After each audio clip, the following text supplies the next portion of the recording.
Hello everyone. Today we're going to deal with adding and subtracting monomials. Is the first section in the polynomial unit. Alright, so the first thing, let's go through a few things, a few examples. Let me write down the very first expression, 5x squared. The 5 here, that is the coefficient.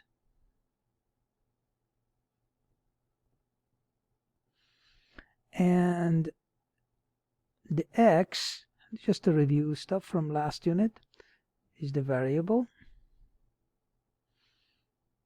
And the 2 is the exponent. And we already know that. So this is called an expression. And because there is no addition and subtraction between the terms, this is a monomial.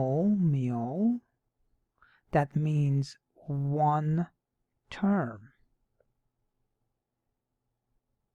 So a monomial is a product of a number in front and some kind of a variable, and that will give you a monomial. And you can add many of them, subtract many of them, but the rule applies where you must have what we call like terms to add or subtract monomials. Very, very important. Like terms. So what is a like term? A like term must have the same variable and a same exponent. So if I have x squared here, 3x squared there, minus 4x squared here, these are all called like terms because they all have x squares, and x squares. The coefficient in front here, which is 1, this is 3, and this is minus 4, that just tells you the number of that specific thing that you're looking at. So in here we have 1x squared, 3x squared, and minus 4x squared. Just saying that is 1 apple, 3 apples, and we gave up 4 apples. All right, now we can add and subtract these once we have like terms.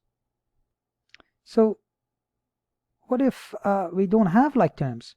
So let me give you some examples of not like terms, okay?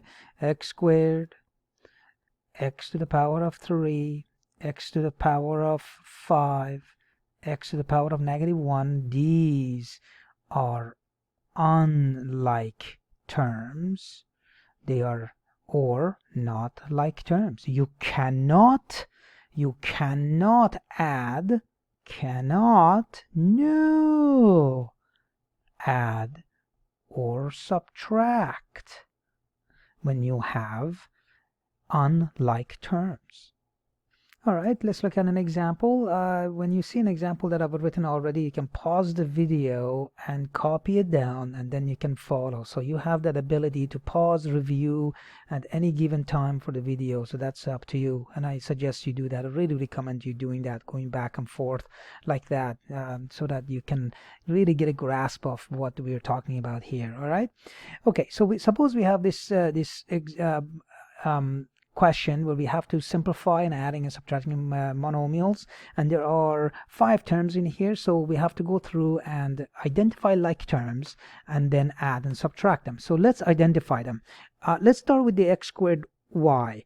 Do you see any other x squared y anywhere? So this is xy squared, xy squared, this is xy squared, so this is x squared y, and that's it. There are no other terms that look like that, so these two we can add. That's a 6 minus 5, that's just 1. X squared y. Great. So that's done. Oh, let's not use that.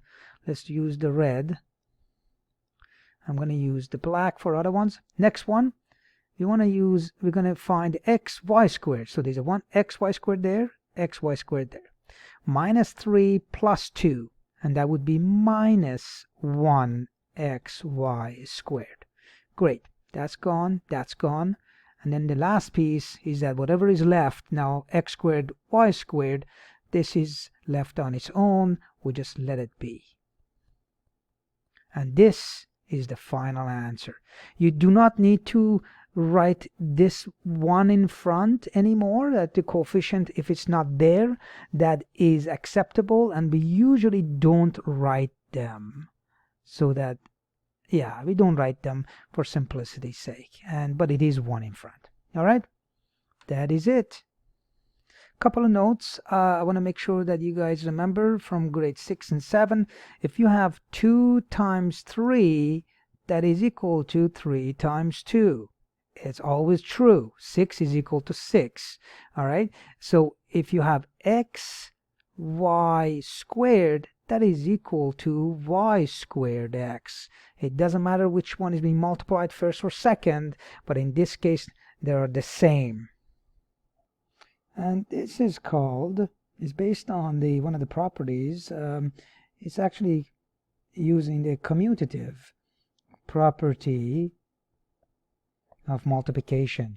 All right, and that's one of the rules that you use. So remember this and watch out for that. So y squared is equal to actually y squared x, and anything like that. All right, now let's get some questions done. Practice, practice, practice. Great job.